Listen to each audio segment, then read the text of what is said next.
hey man, you can get really far as a non-technical founder with Zapier, Sheets, and a landing page. See how far you can get. Google Forms, right. Google Forms, Google Sheets. Yep. Typeform.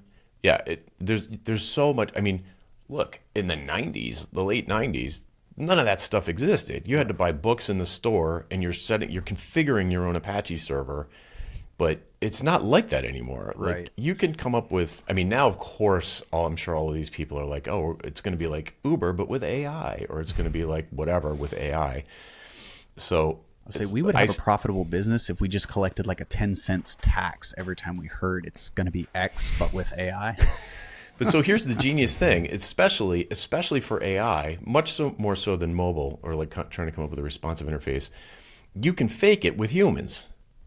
Yep. So like your idea about service as a service, it's like, okay, well, why don't you just have a team of 3 people, maybe the 3 partners, round the clock or whatever, whenever the app is up or during the demo, do the thing, right? And then it's just like, like you're basically like the founder is basically Googling in the background to give the answer back, or whatever, or using AI in the background, ChatGPT to give the answer back.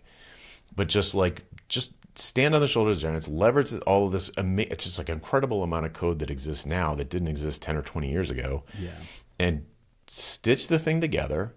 It's not going to stay like that. You're going to throw that all away once you prove the concept. It's got a lot of, I mean, there's pros and cons to everything. There's a lot of cons to that approach. Yep. It's like, it's impossible to debug. You never know when it's working, when it's not working. You don't know where to look to fix something. It's a nightmare. Yes. It's a complete Rube Goldberg machine, baling wire and duct tape, but it will prove the concept, and you can do it for a few $1,000s, maybe less. Yeah. And then just see if anyone cares. That's the important thing. Like, people they think I'll build it and customers will show up like magic. And I've seen so many things launched to crickets. It's brutal. I mean, they get so caught up in the vanity of total addressable market. It's like, cool. There's 5 million people within your TAM. Find me 2. Find me 5. Yeah, exactly. Right. If they're not going to sign up to a webinar that that will solve the problem that your SaaS is supposed to solve, because the SaaS solves some business problem. It's a service ultimately. Yep. So what is the problem that it's solving? If you can't get exactly. Oh, there's 5 million people in your total addressable market. Get me 5. Put them in a room on Friday, or remotely in a Zoom room on Friday, and I'll put an interface in front of them that, through smoke and mirrors, we'll see if they care about.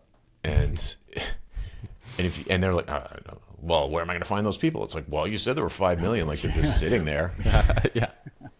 Yeah, walk out in the street. It sounds like through that statistical probability, you'd run into them. Statistically, one of them's living in your house right now. I mean, like, and check out the mom test thing here, because the 5 people have to devote an afternoon or whatever it is. Like, they have to put an appointment in their calendar. Mm-hmm. If they are willing, if you pitch the idea to them and say, hey, could you come and test this thing on Friday at 1?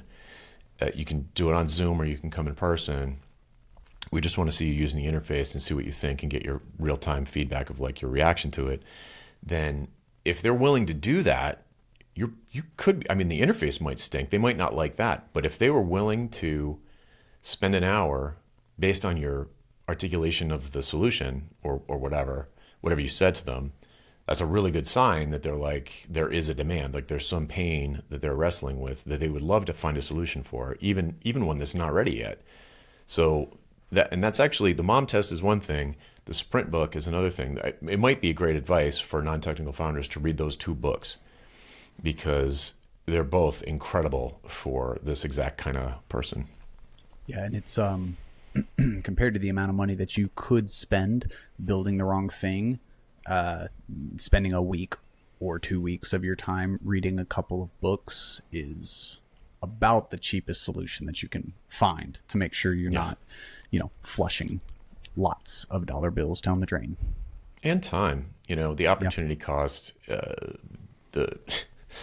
if somebody came to me and was like, oh, I mortgaged my house, I'd be like, I am not working with you. Like, I really liked, how did you phrase it? You said, I don't want front row tickets to watching you flush $1 million. Seat watching you burn your retirement account. Yes.